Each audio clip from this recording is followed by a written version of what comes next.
Every dictatorship has one obsession, and that's it.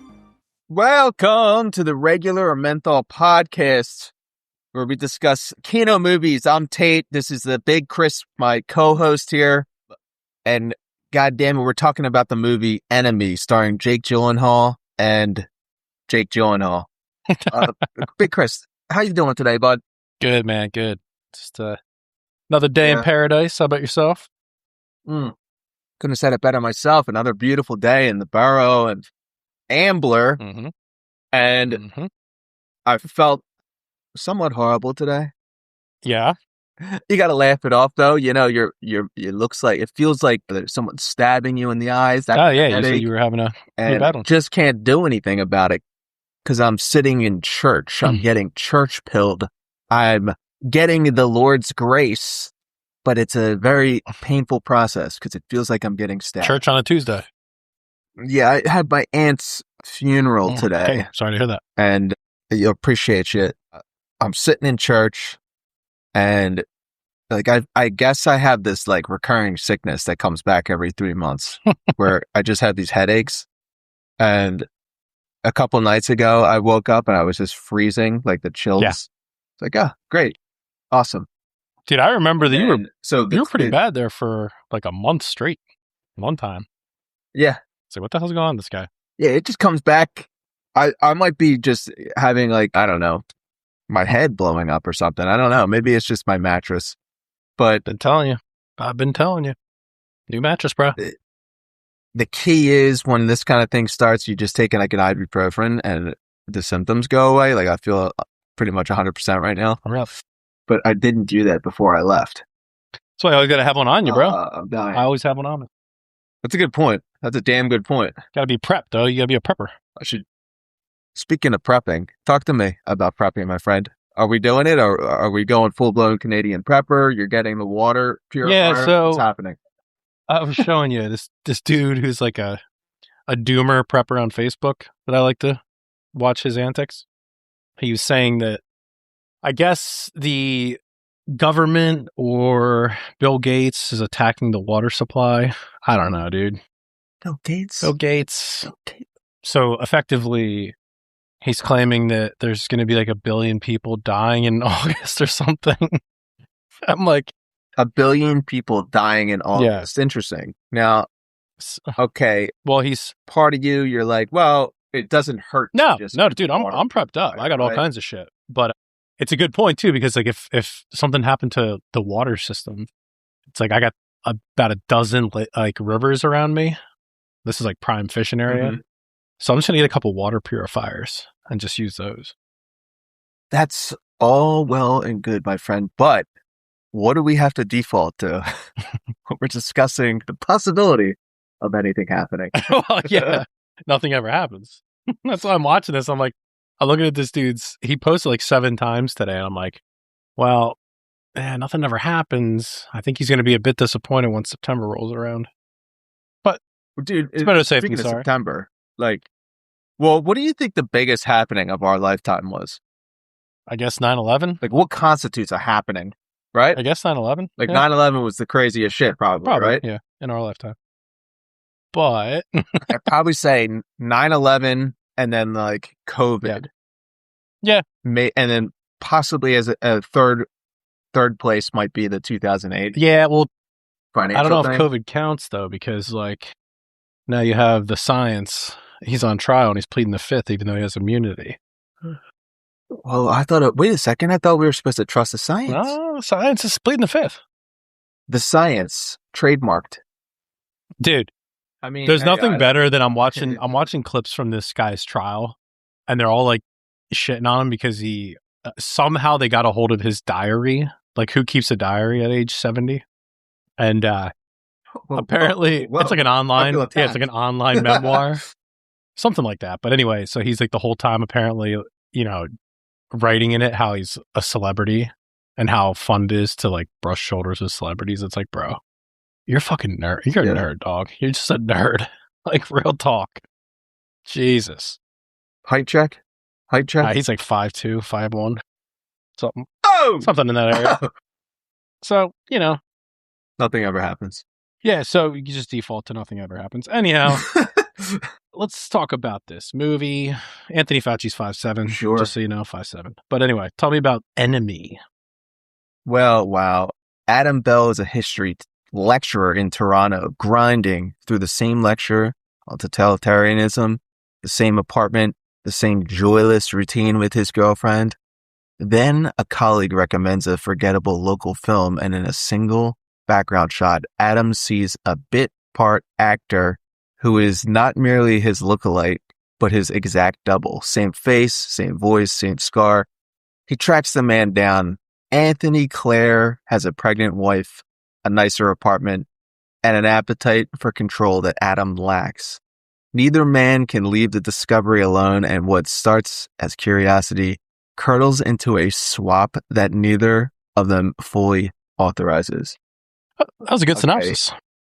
Folks, this is the movie Enemy, Mm-hmm. and it's really it's an A24 movie. It's insane. It's schizophrenic, and we're big fans. Well, I mean, this movie is just fucking wild, dude. It's like a wild movie. We're going to get into this. Probably the majority, I think, we'll talk about the symbolism, what's going on. It's kind of hard to miss. I mean, I don't know, like your average viewer, I don't know, maybe my first time watching, I missed some of it, but they kind of put it in your face because you're almost at the end led to believe or ask, what the hell was that about? Which we'll get to. What was it about? So this is Denis, how do you pronounce that? Denis Villeneuve? Dennis? Mm-hmm. Anyway, this is the guy, folks, that did Blade Runner 2049, Sicario, and the new Dune trilogy, if you're familiar with that. So this guy knows his shit. Mm-hmm. I mean, the shots in this are really cool. I love the grayscale along with the inside shots at nighttime. So if it's day, it's grayscale. If it's night, they're just going off the shitty yellow lighting, which is pretty awesome. So I'm a big fan of the way he shot this. But again, this guy, I mean, everything he does is pretty awesome the way he shoots it. So you recall the first time watching this one? Yeah, basically, I watched it the first time. You told me about this somewhere along the lines of us working together. You told me about this movie, and I was kind of unfamiliar with what you were talking about. And then I finally watched it at some point. I'm thinking in the COVID era. This is one of the rare ones where we tell each other to watch something. You actually do it? We actually do it, yeah. And I was like, this is real insane. Yeah. And I'm into it. So if you're talking COVID era, I thought I saw this in 2017, 2018 maybe, but it might have just taken you a year or two to finally watch it when I told you. But yeah, that's a likely. No, dude, this is a movie that definitely flew under the radar because I remember someone telling me about it, and I was like, oh yeah, it's kind of right up your alley. It's super avant-garde and it's kind of weird. And I'm like, all right, well, I'll eventually check it out because Gyllenhaal's the man, dude. I'm a big Gyllenhaal guy.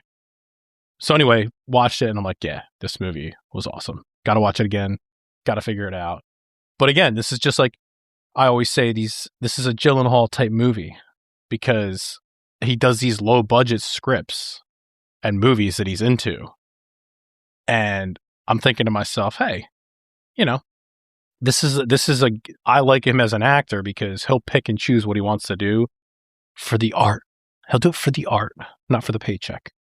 He's a gamer, dude. Yeah. Which, by the way, I saw I think you said it to me on Instagram today, or maybe I just organically came across it. I'm never on Instagram. It's you and one other person sends me DMs and I'm looking at them. They're all insane. But it was talking about Gosling's aura meter going down because it was shown back when he was doing Place Beyond the Pines, Drive, all those cooler movies, and now he's doing Barbie, La La Land, and some new shit that he's doing that's kind of weird, big budget films kind of. And I was like, hey, I'm not gonna like that. I'm not gonna like that post. Edge. I'm not gonna like that post. Don't talk about my guy. Well, bud, let me explain something to you because Gosling just signed on to be Ghost Rider in the MCU. He's coming to the MCU, and they love a lot of edge. Oh yeah. They love a lot of rated R material. He's sold out. MCU, he's sold out to the MCU, bro. A good point. I forgot about that. Literally main character in this movie. Who is literally you? Well, Gyllenhaal is one of the ultimate literally made actors, I Yeah. would say. But I guess I'm in this specific movie, I am Adam. And why is that? Why am I Adam? Because I yearn to wear professor garb every day. That This outfit dude, is exactly what I want to wear. I could see you rocking that every single day. Well, if you're Adam, I guess I'm Anthony, right? Because he's like a low tier actor, and not too many characters to choose from this one. So I guess I'd have to be Anthony. So getting to some of these fun facts, there's some interesting ones here. The cast signed a confidentiality agreement that doesn't allow them to speak and or explain to the press the meaning of the spiders in the movie. Which, yeah, dude, we'll get into the whole spider lore. There's a lot to cover there. But I thought that was pretty cool, like making them sign the confidentiality agreement. Can't talk about it and spoil it, which has happened before with, who is it? Who was the one that spoiled the movie? Tom Holland and No. Spider-Man? It was Rosie. You were telling me about the one time? Oh, yeah. Well, yeah, she spoiled the movie the day after it came out, after opening night on her show, which Rosie. is egregious. Rosie. So, according to the director, Denis Villeneuve, Javier Bardem was offered the lead role, but the actor felt he didn't suit the character. Christian Bale was also offered the role, and he wanted to do it, but couldn't due to scheduling conflicts with other projects. So, first off, Javier Bardem, respect for staying in his lane. I don't really know that he would be a good casting for this, even though I think he rules. And then Christian Bale, I mean, this is a Christian Bale type of movie he'd be into, I feel like, but I'm not sure he would have done as good as Gyllenhaal. What do you think? It's a great point. I actually could see Bardem doing it better. Really? Except for the fact that he looks older, so it would come off differently. Right. I could see Christian Bale doing this kind of this is his style. It's hard to imagine such people in the role after you've seen it. Yeah, it's a good point. So, for the scenes in which Adam and Anthony are in the same room, Villanueva used a tennis ball on a stick as a point of reference, so Jake Gyllenhaal would know where to look. Yeah, this is like second or third movie we've done where there's two of the same person, Moon, with Sam Rockwell. It's like, I've always been impressed with people who can act against themselves. It's kind of cool. There were too many Jean-Claude Van Damme in Double Impact. Dude, there's not too many scenes where they interact. And it seems like the way the camera worked, it was pretty cut and dry how they swiped across camera, but didn't seem like much of a challenge. I just thought that was an interesting way to like have the point of reference. Jose Saramago, who's the main writer of the movie, died just as the film entered production. His widow, Pilar, saw the completed film and really loved it, especially since it's very different to the novel, but still talking about the same subjects, which didn't read the book. I'd be curious to see how the book compares to the movie, honestly. And lastly, ready for this one? This film's budget was $3.5 million. It made $3.4 million across worldwide sales. Now, I say this a lot, but again, proving my point. Look what you can do with $3.5 million and the right people. Not make it back. Dude, this is just a testament of what I always say. Fantastic, just psychological thriller, and you don't need much in terms of special effects and all that jazz. You just have the right script here and the right guy, and you can just make a great movie. So we got a lot to cover here. So let's get into some of these Kino scenes.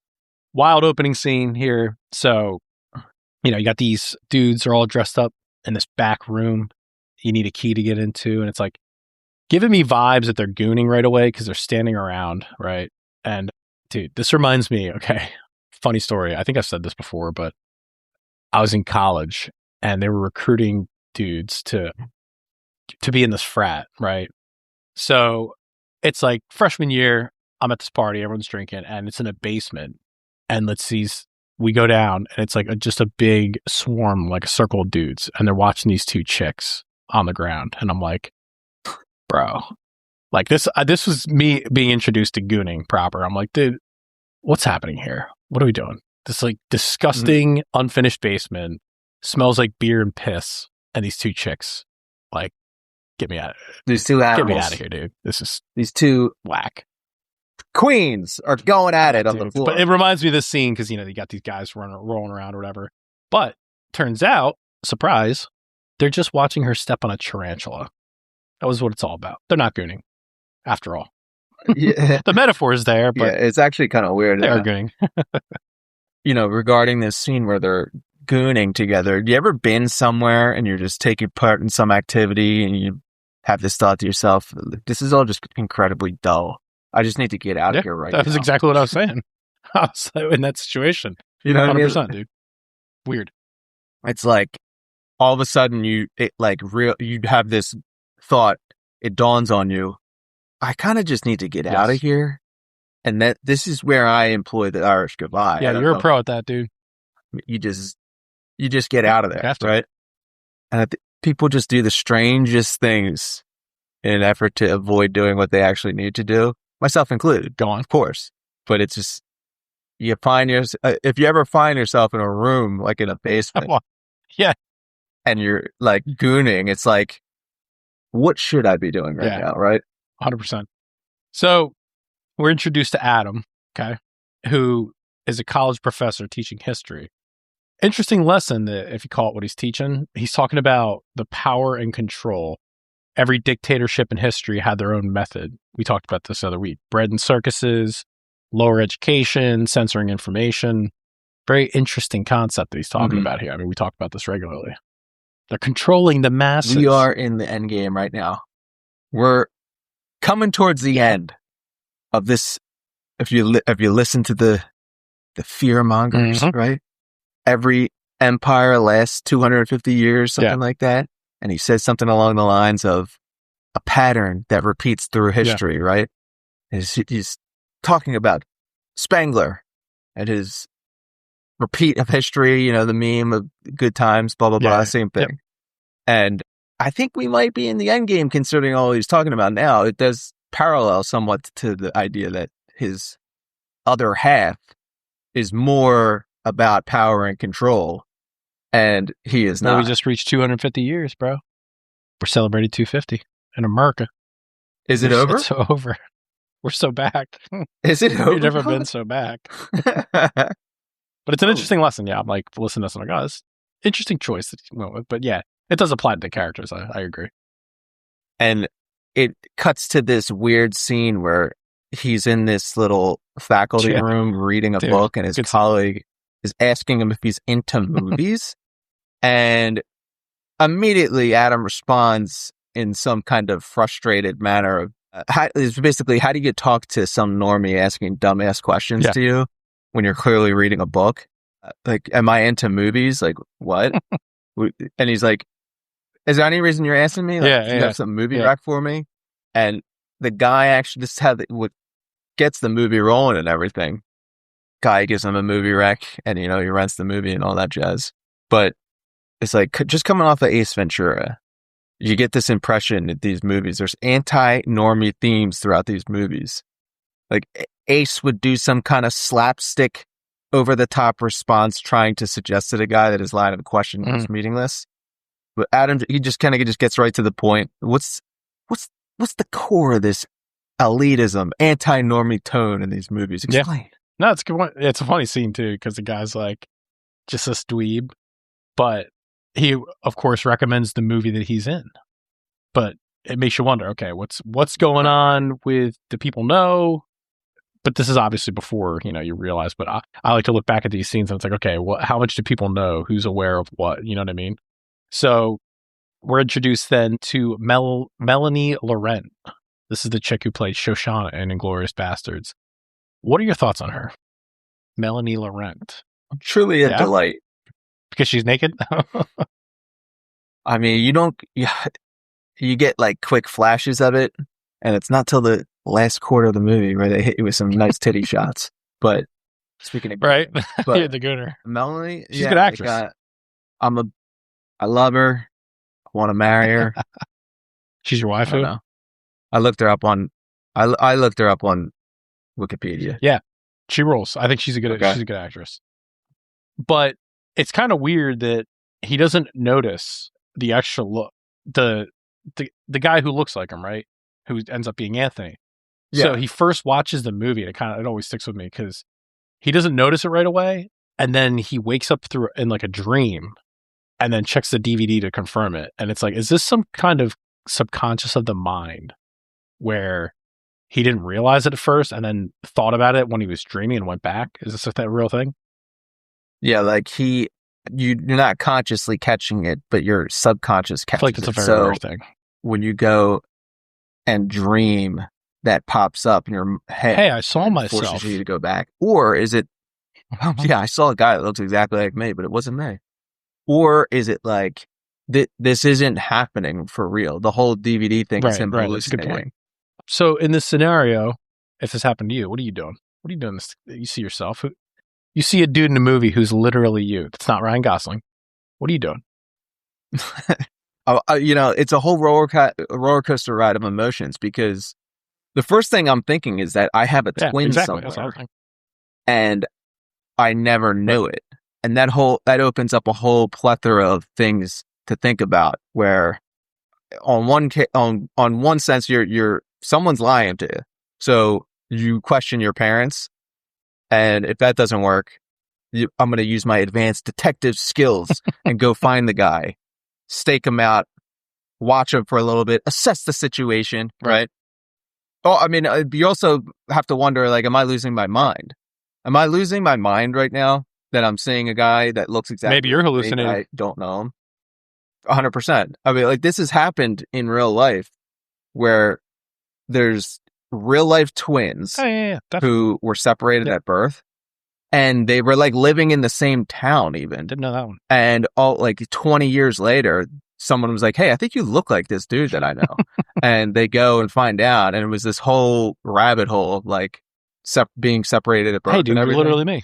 Like, imagine though, like imagine if you just went to the store, like Walmart, and there's a guy working there that looks literally exactly like you. Like, you would be flooded with different emotions. And you know what? Insane. The thing is, Gyllenhaal, he plays it very well, because he's playing these two characters and just their responses, because they're both kind of caught off guard at first, even though it's clear that Anthony has more confidence, you know what I mean? And he has a shorter fuse, but he's still also very surprised and caught off guard. Like, fine, dude, I thought about it. We'll meet. Okay, let's meet.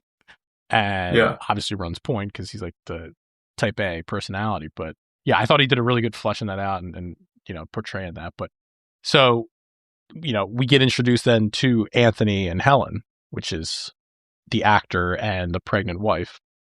Right away, it's obvious that Anthony cheated on her before, and it's like, this chick is 6 months pregnant with his kid. And obviously she states that he cheated on her. So immediately we're introduced, folks, we have a gooner on our hands. He's cheating on his pregnant wife. And that kind of sets the tone for what's to come. You see the paranoia. Oh, dude, this chick plays it very well. This actress. And you're like, imagine these women who are pregnant and their baby dad or whoever cheats on them. And you're like, dude, I can't really do anything about it, though, because like I have a kid. Their barrier to getting rid of the relationship is so much higher now. And we've seen this in real life.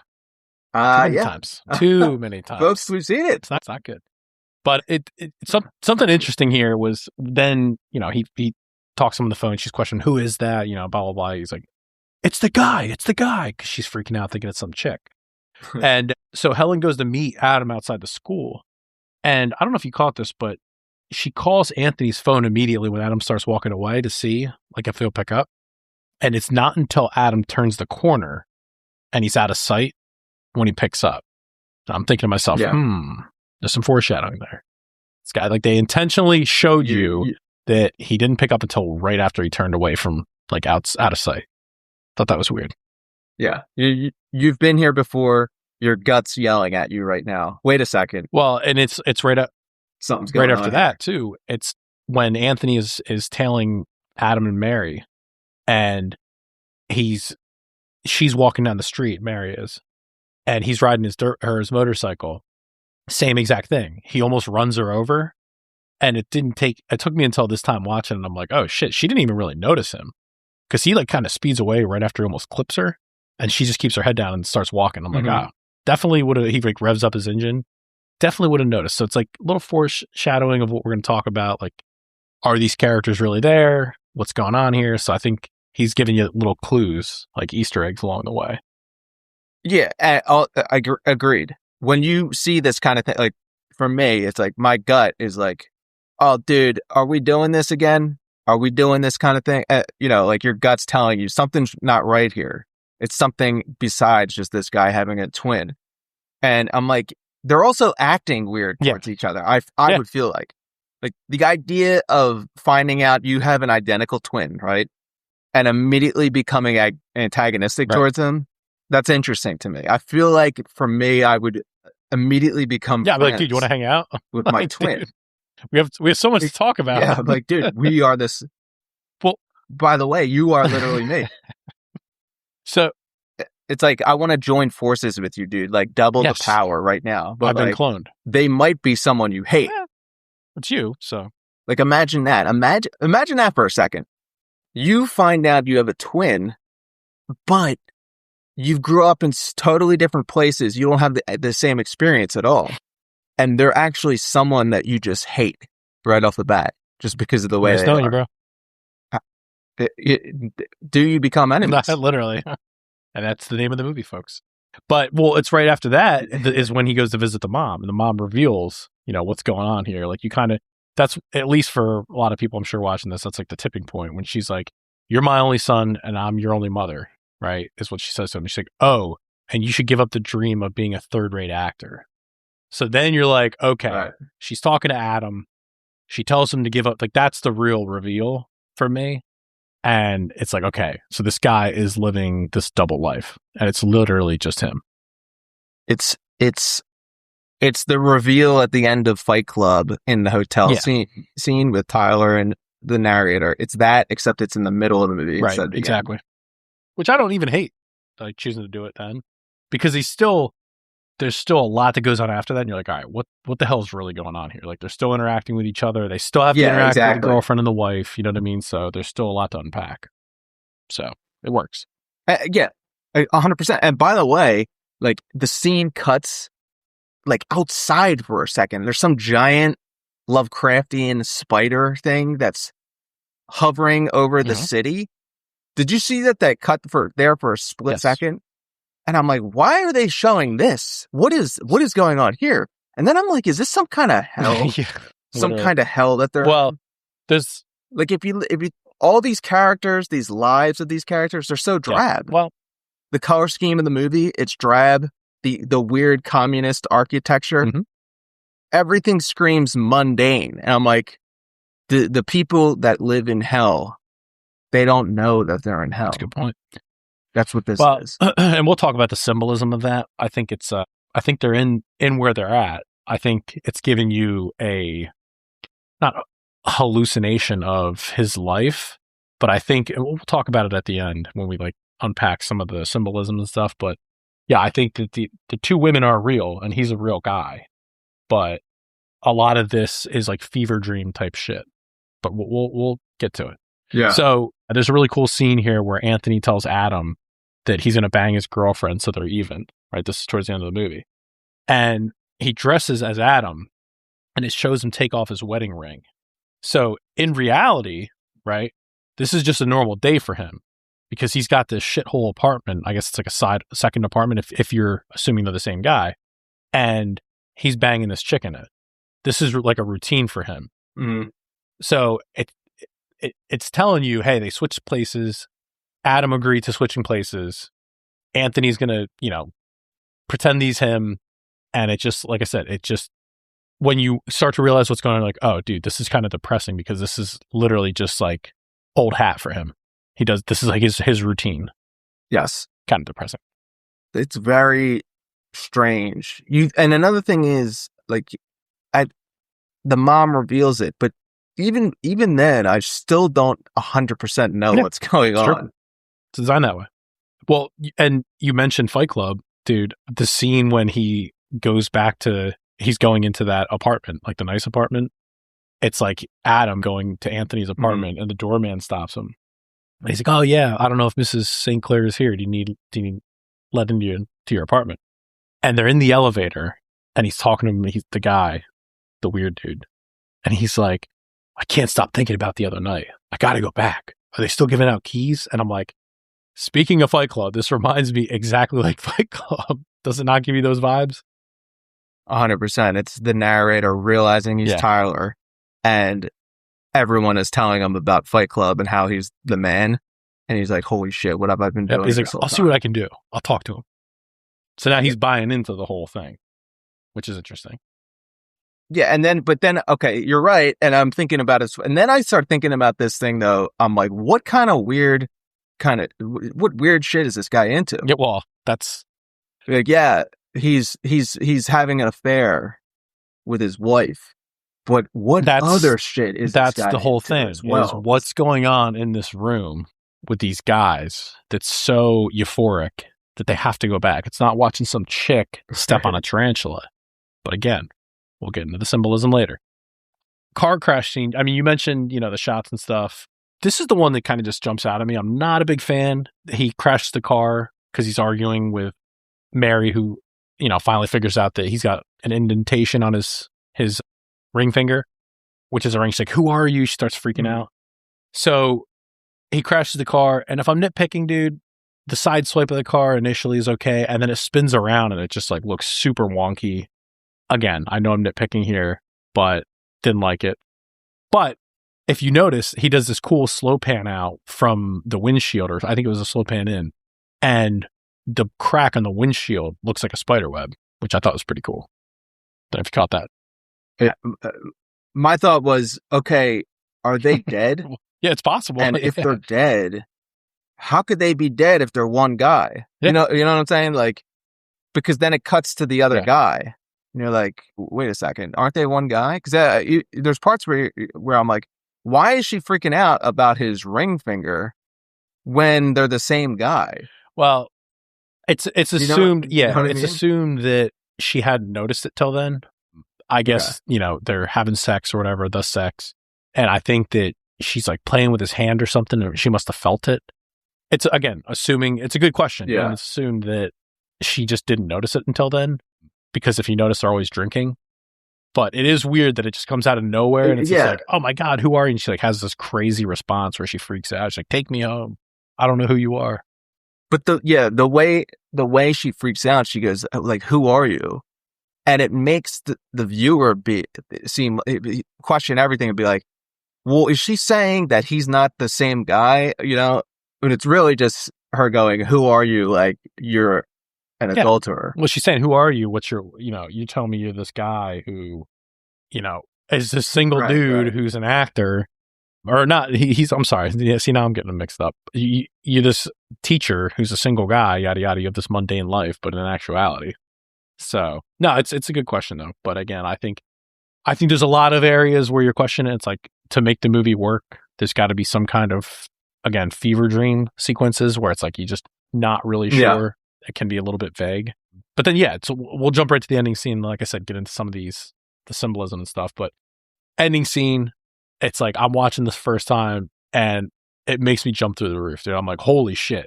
And I'm watching it back today because I know what's coming. I'm like, not as surprised with the whole spider thing, but it definitely freaks you out the first time watching it. And it's like, this is what, how you've seen this before, correct? You said? Yeah. So what was your thoughts the first time you saw that? The first time I saw it was a little jarring because you're not expecting a giant spider to be in this room. And by say a giant spider, I mean like the size of the whole wall. It's weird. And it's a weird ending. It is these people are just doing the same thing repetitively over and over and over in this movie, right? So when they go in, it hits you real quick. They hit you with the shot of the spider.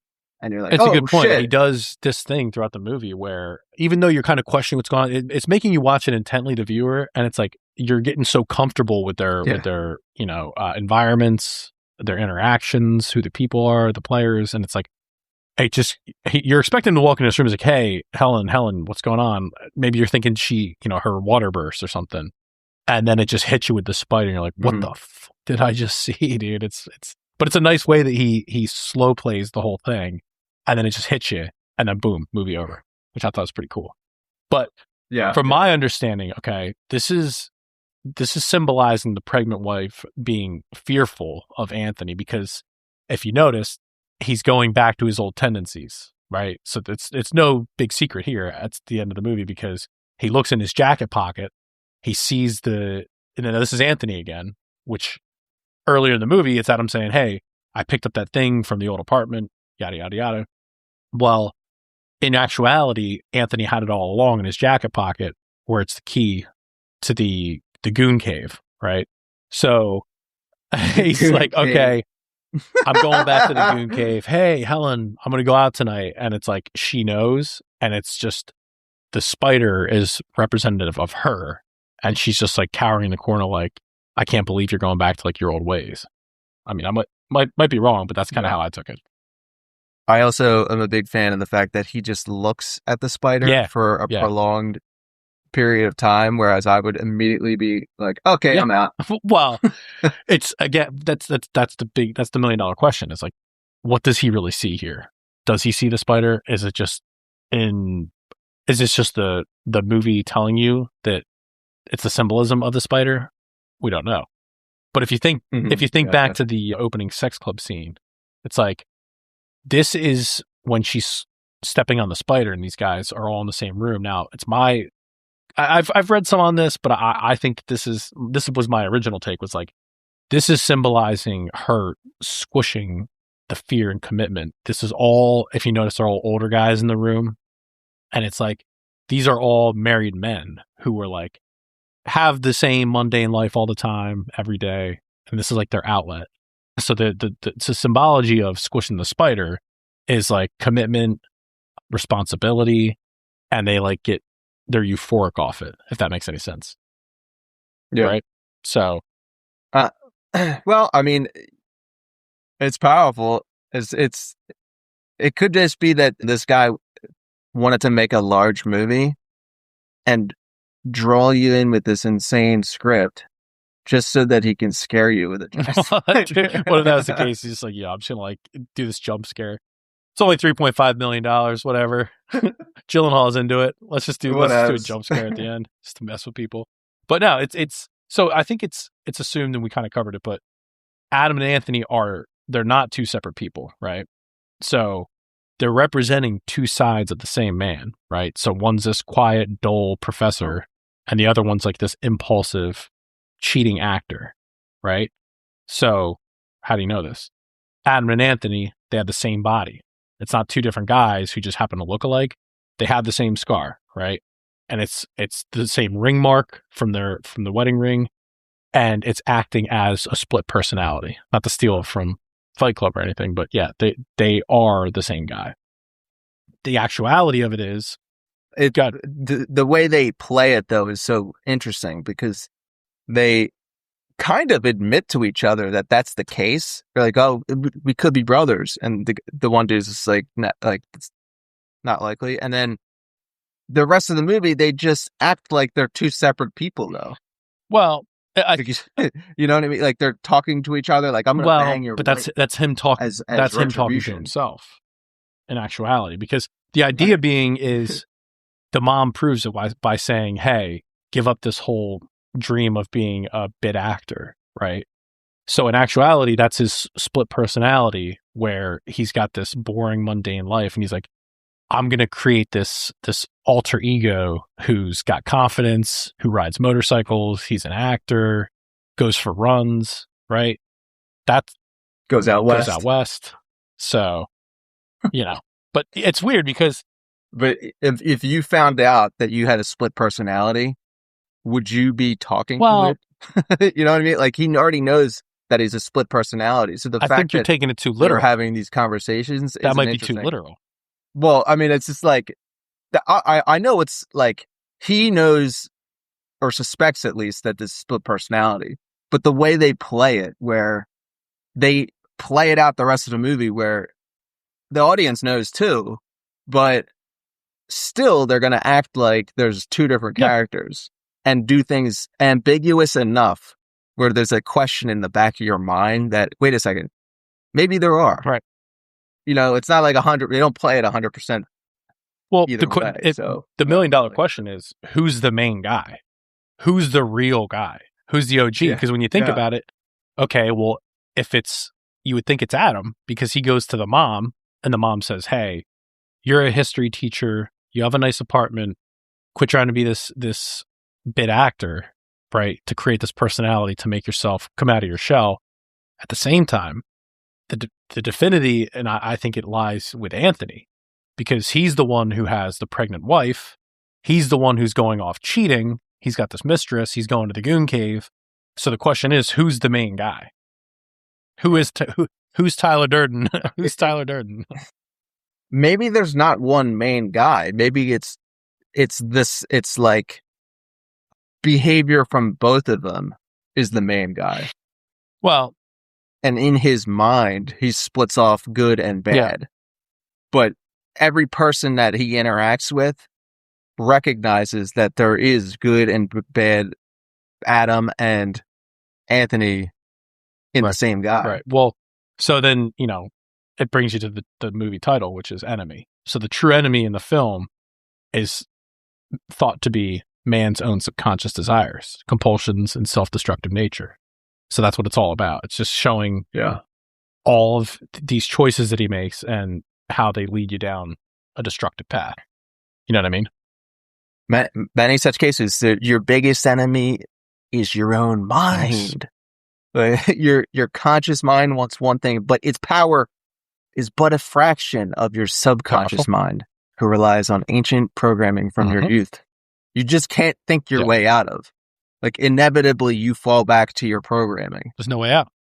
And we see that with this guy, right? Well, it's not going to be you thinking your way out. It's not going to be your mindset or, like, I don't know, some kind of weird technique.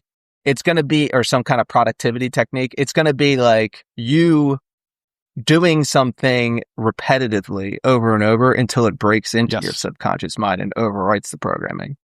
Like, that's as far as I understand, your subconscious only responds to brute force repetition. Facts. I agree with that, man. That's it. It's like people who are like, "Hey, I want to work out. I want to start working out and get fit," but it's like they're so used to their routine that they can't stick to it. Yeah, you have to basically beat yourself up and hold yourself accountable, like daily, until it becomes habit and routine, like your new habit and routine. Then you can do that. 100%, and it might take 2 months of beating yourself. But your desire has to be strong enough to outweigh, your laziness of your current routine that you've kind of gotten comfortable with. And you see that with everything. People, daily lives, jobs, working out, habits. There's 1,000,001 different things that are negative to the person. And where it gets dicey, though, is what if we're talking about mentalities? Like, how do you brute force a mentality out of your head? The only way would be to wake up every day and consciously just think in an opposite direction. That's like such an esoteric concept, though, that people would never do that.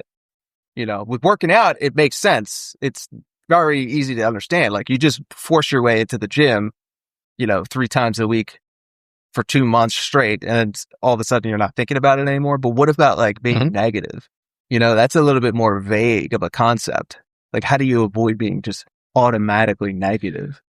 Then it's like, what do we do now? So I did pull a couple things here just in terms of what people were talking about, what they thought the meaning of some of the symbology is. So the meaning of the spiders, I'll start there. Spiders and their webs symbolize the fear of being trapped, controlled, or consumed by domestic life, commitment, and women, as pertains to these guys. Puts a whole new spin on that No Doubt song. Yeah, for sure, dude.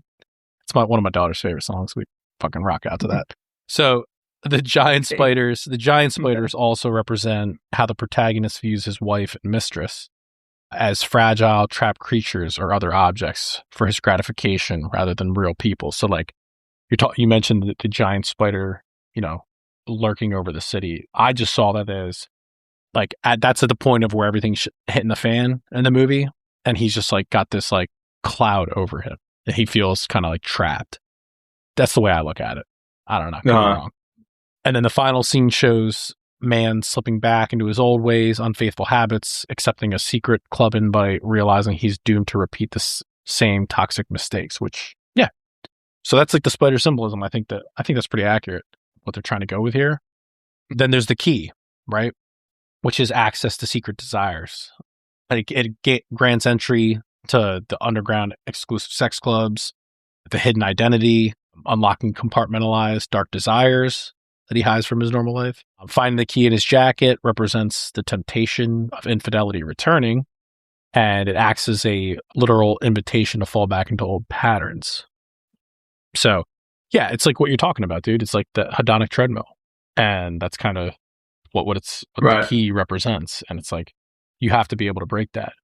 So, how can you break it? How can you throw that key away? How that's done? So this is, kind of talking about the whole infidelity thing here. It's like, what's the moral of the story here? Is like quite literally never goon, and it's like, dude, yeah. I will say this is, as straightforward as I can. It's like, I have been married for 10 years, been with my wife for like 14 years. And it's like, I couldn't even consider cheating. Not because like she's my best friend, I wouldn't like to do that and like hurt somebody, but it's like, do you see how much of like energy it requires to keep this up? It's like, bro, I don't know if you know this, but I don't have time. Like this guy's like zipping around. It's like, you're about to have a kid. You got this chick. I think it's just like you were saying earlier. It's like the self-conscious, like, can you control that? Or can you control and it's like, yeah, just some people just don't have that control. And it's like, dude, you cannot, I just look at it as it's more work than, it is to just be normal. I don't know if that makes sense. Does that track? Well, I mean, you're laying out a bunch of logical pieces of evidence of why you shouldn't goon, right? And that's all well and all well and goon. That's all well and goon. But how much of it has to do with the fact that you come from a complete family and your parents stayed together part of it. And like never did any of this gooning shit? Like, how much is that imprinting on your subconscious? And therefore, it's actually extra work for you to even think about doing some of this behavior. That's a good way of putting it. It's possible. Whereas perhaps someone who's, from a broken family, whose father was cheating on his mother, he now subconsciously sees that and allows that behavior to imprint because it's assumed that the mom's alone when she talks to him. Right. Yeah, you get that vibe. And and that's like what I'm saying. Like the gooner is like someone who is not thinking about what they're doing. Their mind's being turned off. So when he gets that key, it's just back to square one. Yeah. He immediately turns his mind off, and he's going back into, hey, you got anything to do tonight? Blah blah blah. She hears this, immediately just knows what that means. That question, that line and questioning. So it is the battle, It's funny too, because if you watch that closely, that scene, it's almost like Gyllenhaal does it so well. It's like the face that he makes when he sees the key, and it's like you can almost see this high come over him, and the way he says the line. It's like, Helen, were you planning on doing anything tonight? And he's like almost like very excited because he's playing this whole this character through the whole movies. Like you were mentioning, it's like kind of depressive and not really driven. And it's like, this is the first time almost in the whole movie where you're seeing him somewhat feel alive, except for when he's having sex with the mistress, as it were Anthony. So it's like, he does it very well is all I'm getting at. But yeah, man, dude, the moral of the story is never good. But there were a couple takeaways here people had was the film portrays infidelity as a psychological trap that splits a person's mind and ruins relationships. Facts. The protagonist is not shown as a hero, but as a weak, anxious man trapped in a loop of his own bad choices. And the final horror elements show that giving into dark impulses turns your life into a nightmare rather than a rewarding experience, right? That's the ending with the spider. So there's a million ways to skin a cat. Like you could look at this, but I think that's always good writing, dude. That's good writing and good filmmaking. And it's like, you could look at this a bunch of different ways and question it, but I think it's very well done. Your moral of the story, sir? Well, I mean, the moral of the story is this is the Jungian shadow at play. The the theater of the Jungian shadow, the man confronting his shadow and then absorbing the shadow and ascending, if you will, like a Joker in Full Metal Jacket. Dude. He says, trying to suggest something about the duality of man, sir. What? The duality of man, the Jungian thing, sir. It's a good scene. It's basically that. But similar themes in Fight Club, and that's why there are, your gut starts telling you things like, hey, wait, is this Fight Club again? Right? It's fun to parallel this to a lot of similar themes. Split personalities, but it is very similar. That's my takeaway from the movie. Is basically it's just another Jungian shadow. Yeah. I like the term dark impulses. You know what I mean? I think that's a good way of putting it, and just overcoming those and being satisfied in life. But yeah, it's a really good way. The last thing I'll say is the filmmaking angle is making it dark, making it drab, making it bleak. And I think it's one of those where, again, a very rare occurrence where the writer, director, actors, they're married quite well and it plays very well. So you got a Kino rating on this thing? No? Well, what's your Kino rating? I'll go with an 8.2, man. I love this movie. I've seen it a bunch of times. And to be fair, though, it's definitely my style, which is like psychological thriller, minimal action, it makes you think a lot, bunch of twists and turns. And, I always say it with these movies, and I mentioned in the beginning, is like, look what you can accomplish on a minimal budget. And the actors, directors, writers, you can tell they're just really into this project, even to the point where I mentioned about Javier Bardem. Like, you could tell that he was approached about this role, and obviously Villeneuve was like really into it. So he's like, well, you know what, dude? I see where you're going with this. I'll respectfully decline because I can tell you're passionate about it. I don't think I'd be the right guy for this, which respect to that. So yeah, man, I can appreciate the messages too in the movie, like we talked about through the whole symbolism thing. And it's like destructive internal cycles, not juggling two lives, not gooning, gentlemen. And yeah, so it's a good one. I love this movie. I can watch this a million times. What about you? Yeah, I mean, I give it an 8. I think it's a great movie where at the beginning, it has me wondering the implications of finding out later in life that you have a twin and then transitioning to questioning everything everything in my reality, everything that I'm seeing on screen. This is you on a daily basis. I went, what? Yeah, like it starts out where you're like, oh, this guy has a twin and he doesn't know about it. And then you're like, what's the meaning of his, what's the meaning of his car crash? Like, that's what makes a good movie. And I love the battlefield of the mind.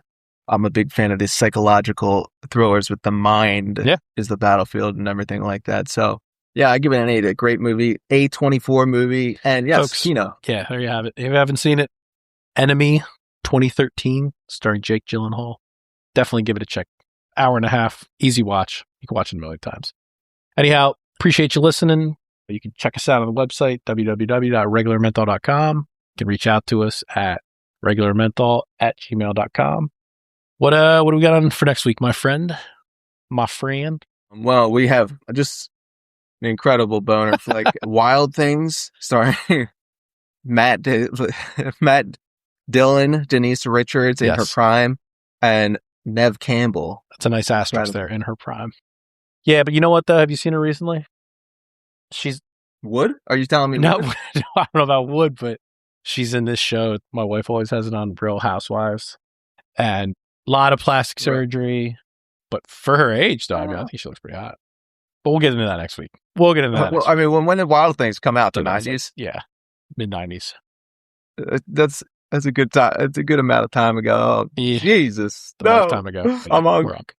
So anyway, till then, get you on the next one.